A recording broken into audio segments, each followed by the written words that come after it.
अस्सलाम वालेकुम, कैसे हो सब।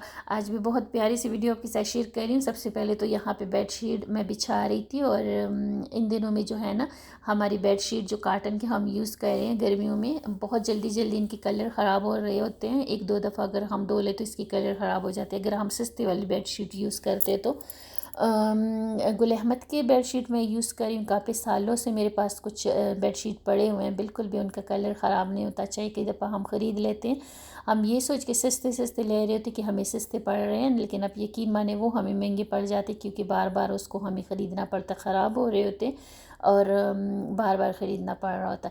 तो ये वाली जो गुल अहमद की जो बेडशीट है काटन की, एक दफ़ा आप ख़रीदती हो तो आपकी 2-3 साल इसकी कलर किधर भी नहीं जाती, बाद में भी इसकी कलर ख़राब नहीं होती, बस पड़ जाते हैं और बहुत ज़बरदस्त रहती है। अच्छा, यहाँ पे मैंने आज क्लीनिंग में चूज़ किया था, ये अपना कमरे में काउंटर था जो कि बिल्कुल भी ये कमरे का नहीं है।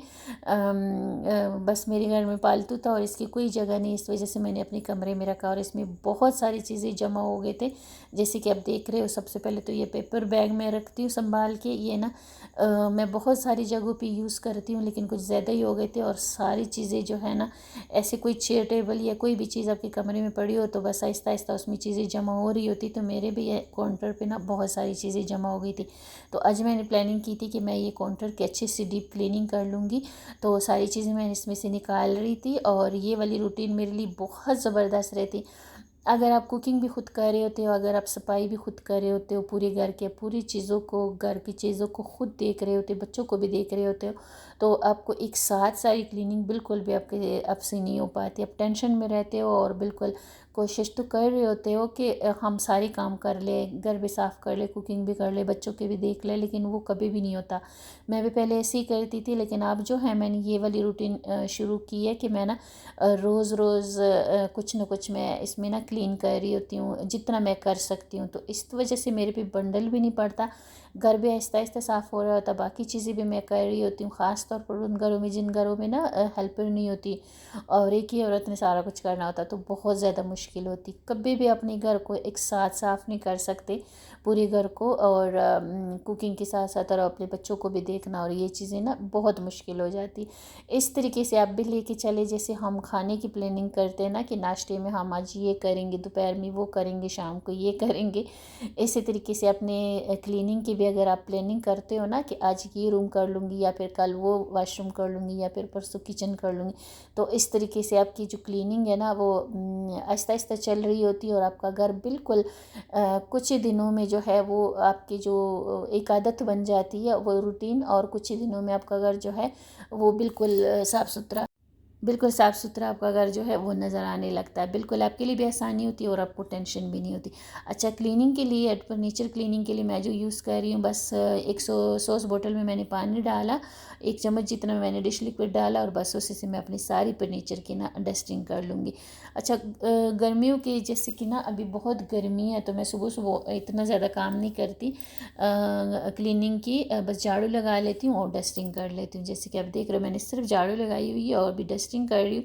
तो फिर नाश्ता होगा और दोपहर का खाना होगा, बस यही कर रही होती हूँ। और बर्तन शर्तन और पोछा वगैरह जो होता है और गराज वगैरह धोना वो मैं शाम को करती हूँ। तो ऐसे कपड़े धोने भी मैं शाम के लिए करती हूँ, शाम को करती हूँ। तो इस तरीके से ना जब हम हिस्सों में अपने काम को जो है वो बांट देते तो फिर हमारे लिए आसानी भी होती, साथ साथ हम रेस्ट भी कर लेते हैं, अपने बच्चों के साथ बैठ के टाइम भी गुजार लेते हैं और हमारा घर जो है वो भी साफ़ सुथरा रहता है। वरना बहुत डिप्रेशन होती, बहुत टेंशन होती, ना हम अपने बच्चों के पास बैठ सकते, ना हमारे लिए अपने लिए टाइम मिलता, ना हमारा घर साफ़ रह पाता। जब हम सारी चीज़ों को करने की कोशिश कर रहे होते, अक्सर हम भाग रहे होते, कभी उस चीज़ को पकड़ रहे होते, कभी इस चीज़ को, और भाग भाग के हमारा दिन तो गुजर जाता, भाग भाग के थकावट भी हो जाती है, एनर्जी भी चली जाती, टेंशन भी हो रही होती, लेकिन हमारा घर जो है वो जितना हम चाह रहे होते उतना वो साफ़ नहीं हो रहा होता, क्योंकि हम इधर उधर भाग रहे होते। कोई भी काम जो है ना वो हम पूरी तरीके से वो नहीं कर पाते,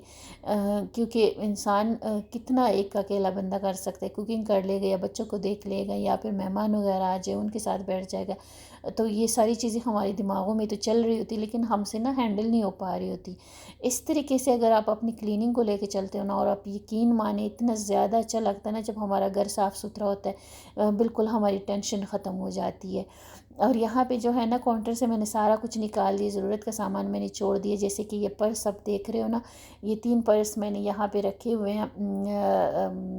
ये ना बिल्कुल हल्की फुल्की मैंने यहाँ पे रखी हुई है, जो मैं ना हाथ में लेके चली जाती हूँ। एक सबसे छोटा है, एक उससे छोटा और एक उससे थोड़ा बड़ा। तो ये मैंने काउंटर पे छोड़ दिया, तो जब भी बाहर जाना होता ना तो फिर इधर से मैं पकड़ लेती हूँ, कोई टेंशन नहीं होती। अच्छा, उसके बाद जो है ये हमारे कोम होते हैं ना, जो कंघी शंघी बच्चियाँ करती है, और इसमें अक्सर इसको चेक करते रहा करें। मुझे तो अक्सर इसी से डांट पड़ती है। इसमें मैं हर टाइम चेक करती रहती हूँ, लेकिन जब हस्बैंड कंघी करते हैं तो उनको ना कोई बाल मिल जाता है, और अक्सर इससे मुझे डांट पड़ती है। तो ये सारी छोटी छोटी चीज़ें होती है, इसका हमने ख्याल करना होता है। तो यहाँ पे ना काउंटर के मैंने अच्छी से साफ़ सफाई कर ली, और अभी जो है ना मैं ड्रेसिंग टेबल की थोड़ी सी डस्टिंग कर लूँगी।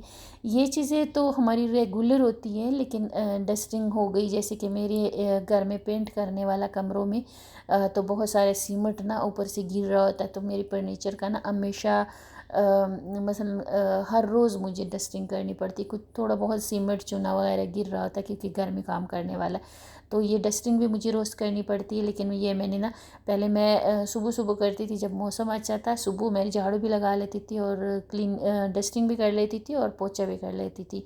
तो अब जैसे गर्मियों बहुत ज़्यादा है, तो अभी मैं ना सिर्फ झाड़ू लगा लेती हूँ और डस्टिंग कर लेती हूँ। चीज़ें अपने अपनी जगह पे रख लेती हूँ, तो घर बिल्कुल ही 90% तो साफ़ लगने लग जाता है। जब चीज़ें फैली हो ना, तो फिर हमारा घर बहुत ज़्यादा फैला हुआ लगता है, और बहुत ज़्यादा टेंशन होती। मुझे तो बहुत टेंशन होती, टेंशन की वजह से फिर मेरे से कोई काम भी नहीं हो पाते। तो इस तरीके से आप भी करके देखिएगा, आज छोटी छोटी जगहों को साफ़ करके, छोटे छोटे हिस्से से आप यकीन मानिए आपकी आदत बन जाती है, और आपको बिल्कुल भी फिर मुश्किल नहीं लगता, और आप आहिस्ता आहिस्ता कर रहे होते हो। थकावट भी नहीं होती, दिमाग पे कोई ज़ोर भी नहीं होता, कोई बोझ भी नहीं होता, कोई ज़्यादा एनर्जी भी नहीं जा रही होती, और बहुत अच्छे से ना आपका घर जो है ना वो आहिस्ता आहिस्ता साफ़ हो रहा होता है, छोटे छोटे पोर्शन से जब आप कर रहे होते हो, और आप अच्छे से भी सफाई कर रहे होते हो। देखो ना, अगर दिन को आप कोशिश करते हो कि मैं ये भी कर लूँ, मैं वो भी कर लूँ, मैं पूरा घर साफ़ कर लूँगी, मैं किचन भी देख लूँगी, मैं बच्चों को भी देख लूँगी, वो नहीं हो पाता। अब भाग भाग के करने की कोशिश कर रहे होते हो, आपसे सही से वो सफाई भी नहीं हो पाती, और आपका घर जो है वो भी साफ़ नहीं हो पाता। अगर आप करने की भी कोशिश करते हो तो आप अच्छे से साफ़ नहीं कर सकते। छोटे छोटे पोर्शन से आप करते हो तो आपका घर जो है ना आप अच्छे से साफ़ कर लेते हो। छोटी छोटी जगहों पे अच्छा सा टाइम दे के आप उसको साफ़ करते हो, अच्छे से इत्मीनान से साफ़ करते हो, क्योंकि आपके पास टाइम होता, आपको कोई टेंशन प्रेशर नहीं होता, तो आप आराम से कर लेते हो। तो मैं भी यहाँ पे अपने एक कमरे की अच्छी से डस्टिंग कर रही थी, और झाड़ू मैंने लगा लिया था, और वो जो था ना पोछा मैं शाम को लगाऊंगी। तो इस तरीके से सारी डस्टिंग मैंने कर लिया। अच्छा, एक और चीज़ आपके साथ शेयर करूँगी। हमारी फर्नीचर ना पुरानी हो जाती है, जब ना मेरी भी कई सालों पुरानी फर्नीचर है, बल्कि मेरी शादी की फर्नीचर है, बहुत पुरानी है। तो ये ना इसके जो है ना शाइनिंग चली जाती है, शाइनिंग चली जाती है, और फिर बिल्कुल ना ये ख़राब ख़राब सा लगता है। तो इसका भी आपके साथ अच्छा सा तरीका शेयर करूँगी। ये कोकोनट ऑयल होता है ना, ये हमारे घरों में होता है। तो एक टिशू मैंने ले ली, टिशू ले ले या कोई कपड़ा ले लें, तो उससे ना मैंने तो चंद ड्रॉप जो है अपने ड्रेसिंग टेबल पे डाल दिए, और अभी अच्छे से ना ये टिशू से मैं ना इसको सारे को लगा दूँगी ऑयल। इतनी अच्छी सी शाइनिंग आ जाती है, ज़्यादा चिपचिपा भी नहीं होता। सरसों का तेल जो होता है वो ज़्यादा चिपचिपा हो जाता है, ये कोकोनट ऑयल जो होता है वो बहुत ज़बरदस्त रहता है। तो अच्छे से मैं इसको ना ये टिशू में अपनी सारी जितना भी कमरे में फर्नीचर है ना सारे पे लगा लूँगी। तो ड्रेसिंग टेबल पे मैंने लगा लिया, बेड पे लगा लिया, अभी ये काउंटर पे भी ले आई है। काउंटर जैसे कि आप देख रही हो ये ब्लैक कलर का है, इस पर ना वाइट वाइट सी चीज़ें नज़र आ रही होती है, और जब हम इसकी डस्टिंग करते हैं तो इस तरीके से मैंने ये टिश्यू सारे अपने फर्नीचर पे लगा लिए, चंद ड्रॉप मैंने गिराए थे, और इस तरीके से हमारा फर्नीचर जो है कितना भी पुराना हो ना वो अच्छे से शाइनिंग कर रहा होता है। अच्छे से हमारा कमरा जो है वो साफ़ सुथरा हो गया, जैसे कि आप देख रहे हो। अच्छे से हमारे फर्नीचर भी अच्छे से डीप क्लीनिंग हो गई, और अच्छे से शाइनिंग कर रही होती है। ये जो है ना हमारा 5-10 मिनट का काम होता है, लेकिन हम तो वीडियो बना रहे होते तो हमारा ज़्यादा टाइम लगता है। जो 10 मिनट का काम होता है वो हमारा 20-30 मिनट पे चला जाता है। तो आप अपने घर में ऐसी ये अप्लाई करके देखिएगा, थोड़ी थोड़ी 5-5 मिनट 10-10 मिनट एक एक जगह को देगा, अच्छे से क्लीनिंग करेगा, तो अच्छे से आपका घर साफ़ सुथरा रहेगा, और बिल्कुल भी आपको थकावट नहीं होगी, कोई टेंशन नहीं होगी। जब घर साफ़ हो तो यकीन माने बहुत ज़्यादा बंदा रिलैक्स रहता है। अच्छा, इन दिनों में बहुत मोटे मोटे पर्दे इस्तेमाल करने चाहिए, बहुत बार बहुत तेज़ धूप धूप होती, तो मैंने भी बहुत मोटे से पर्दे यूज़ किए हैं ताकि हमारे कमरे जो है वो ठंडे रहे।